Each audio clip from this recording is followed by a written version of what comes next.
So I want to get into this because this is super duper important and you need to know about it. Now, I was having a conversation with basically an individual. There's three types of individuals who ask me this question, and that's because they just have a better in on how the world works, how society works, how the programs exist with each other. Those types of individuals that ask me that question are coders, people who code computer programs, people who are politicians or legislators, like the people who write the code that the politicians then vote on, or the actual politicians, and unfortunately dealers, like dealing the bad stuff. So with that said, the question they ask me is, and they all phrase it in a different way: what does the SSA use the most to deny Social Security disability claims? Now, there's a lot of ways that you could approach this question, but the way that I'm going to approach it is the medical denial, like denying you for medical reasons that you are not severe enough to be found disabled, because realistically, that's the most important one. And to be fair, the coders, the politicians, the legislators, the dealers, they know to ask this because the big question is, what should I do to be found disabled by the SSA? But that's not the good question. That's the general question. But the really great question is, what do they use the most to deny people for this? Why? Because people who basically know the system, create systems, change cultures. Remember, if you're creating a system, you're coding a system, if you're creating laws, or if you're changing the culture of an area. If you take a poor area with a lot of people in it and you remove all of the dealers from it, automatically that entire culture of that area changes overnight. Okay. So what they're asking with this situation is basically, okay, what's the thing? What's the tool? What's the thing, the tool that they use the most to deny people? And that's a good question because at the end of the day, that's what they have to figure a way around. They got to code a new way. They got to figure out how to beat that particular item. All right, so here it is. I'm just going to tell you exactly what it is. That way you know.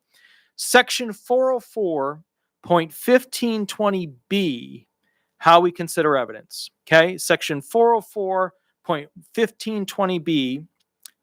B, incomplete and inconsistent evidence.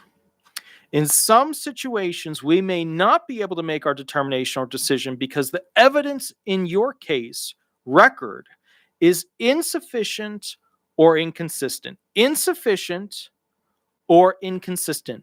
There's not enough of it, or the people that decided if you were medically severe disagreed on how severe you were, right? Okay.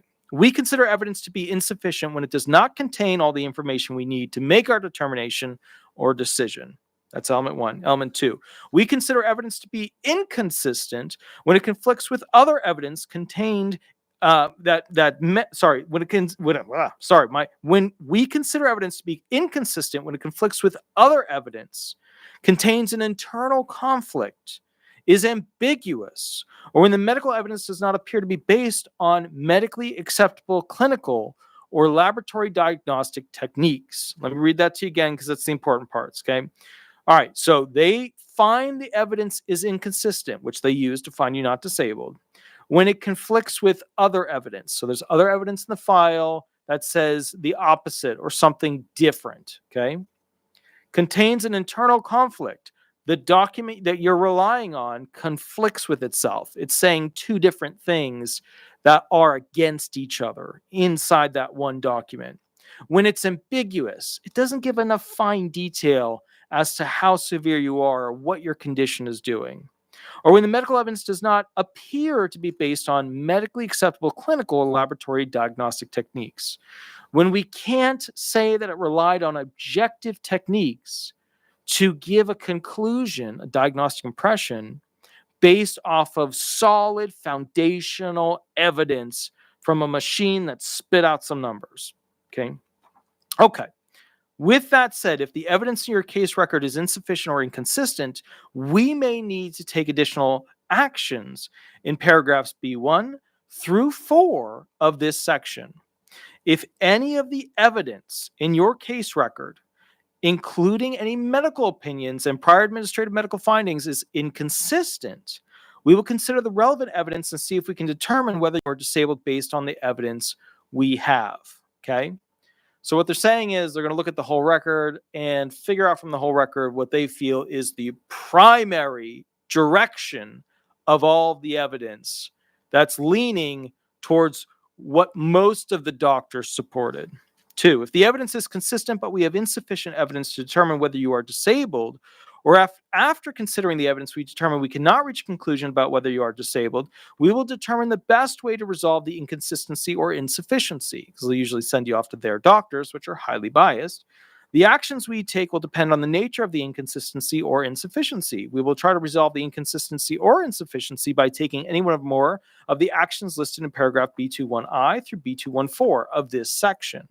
We might not take all of the actions listed below. We will consider any additional evidence that we receive together with the evidence we already have. So if they can't figure out what to do, right? If they got some evidence that says you're disabled, some evidence that says you're not disabled, then what they'll do in that instance is they have a lineup of options, right, in B21 through B24 that they can do to try and figure out which way to lean with your claim. Okay. All right, let's go through some basics here. All right, so we may recontact your medical source, right? They may send interrogatories to your medical source. We may choose not to seek additional evidence or clarification from medical source if we know from experience that the source either cannot or will not provide the necessary evidence. Some doctors will not respond to the SSA, even when subpoenas are sent out. If we obtain medical evidence over the telephone, we will send the telephone report to the source for review, signature, and return. So put another way, if they get some, they don't really trust it, medical evidence coming in, they'll reach back out to your doctor and say, cool, we just need you to sign it and date it. Yeah, sign it and date it. Okay. We may request additional existing evidence. We may ask you to undergo a consultative examination at our expense. That's why they pay for you to go to their doctor. We may ask you or others for more information. They may send out interrogatories to friends, family, or potentially other vocational experts or medical experts. Now, let's go to option 3 here, biggie 3. When there are inconsistencies in the evidence that we cannot resolve, or when, despite our efforts to obtain additional evidence, the evidence is insufficient to determine whether you're disabled, we will make a determination or decision based on the evidence we have. C, evidence that is inherently neither valuable nor persuasive. Paragraph C1 through C3 applying claims filed on or after March 27, 2017. This is when they changed the rules. Because the evidence listed in paragraph C1 through C3 of this section is inherently neither valuable nor persuasive to the issue of whether you are disabled or blind under the Act, we will not provide any analysis about how we consider such evidence in our determination or decision, even under section 404.1520C. All right, so decisions by other governmental agencies and non-governmental agencies, disability examiner findings made by a state agency disability examiner made at a previous level of adjudication about a medical issue, vocational issue, or the ultimate determination about whether you are disabled. Now, here's the thing. They go through what they think is important evidence. They even have like a top 5 list of like what has the most weight, blah, blah, blah, blah, blah. And then at the bottom of it are prior decisions where you were approved, right? That's the bottom rung. So here's the thing that I want you to understand about this. This is why the coders, the politicians, the legal writers, the dealers, this is why they ask about this. Because this tells you that consistency of the record is the most important thing when you obtain medical documentation, when you obtain medical treatment. Now, how do you, in order to win Social Security disability benefits or supplemental security income benefits, make sure that your medical providers consistently give a report that is similar to what your other doctor stated in theirs? Well, you bring the medical evidence from the doctor that you think is giving you the best shot, the best evidence, the most severe diagnostic impression. You take that evidence to the other doctor. That way, their foundation on which they are deciding if you are disabled is based off of the medical opinion of somebody who supports you. That is how you give yourself a stronger advantage over just winging it, going to a new doctor and hoping they just figure it out in your way, in your direction. Now, With that said, evidence that has issues, because that's what we're talking about here. We're talking about inconsistencies. We're talking about issues where it's just not holding up in court. We're talking about where it's incomplete. We're talking about bad evidence, okay? Evidence that was not date stamped. Bad evidence. Evidence that was not signed by the authority figure that created it. Bad evidence. Evidence that was signed by a lower level medical staff person, but not the doctor. Not good evidence. Evidence where there's a lot of subjective statements without any objective evidence backing them up. Not good evidence. Outdated medical evidence from way back in the day that was not consistent with newer doctors' findings. Not good evidence. Incomplete medical records where there's things missing in the detailed information about how they concluded that. Did they do the mental assessment test for depression? Did they do the mental assessment test for anxiety? Did they send you to go get an MRI? Did they send you to go get an X-ray, a CAT scan, or whatever? Did they send you to go get these things? Or did they just kind of make a decision and be like, it looks like this? Incomplete medical records, no bueno. Evidence not from acceptable medical sources. So when you see people outside of traditional medicine, or you see people who are not certified to look at that particular impairment, they are going to say to you, hey man, that's bad evidence, right? So when you're seeing essentially like somebody who works for a nurse and not a like doctor or specialist, or at least a nurse, you know what I mean? Or at least an ARNP, right? That's bad evidence. If you get an assistant for a nurse, right? So that's not good. That's bad evidence. Evidence not from acceptable medical sources is a big problem for people who are poor because they go to the clinics, and the clinics have a lot of individuals that are not even at the master's level providers level. All right, non-medical evidence can be problematic because the thing is this: when people have really, really bad issues with anxiety, good evidence that's non-medical is a police report that shows that they freaked out at some location and they had to call the police on the individual. That's great evidence, right? Non-medical evidence that supports it. Non-medical evidence, right, from somebody who doesn't really know you over the past 3 years because they haven't seen you because you've been hiding in your house, writing a summary about how they know you and last time they saw you way back in the day. Well, way back in the day, you were this bad. That's not good evidence. Okay. Why? The friend is likely going to support you. The legal entity known as the police officer or sheriff is likely to use standardized operating procedures to create that document, the police report, that shows that you freaked out at that particular place. And as a result, they had to create a police report. Inconsistent medical evidence. Big issue is getting your doctor that you want to write a report to see other doctors who have already written a report that supports your severity. That is crucial.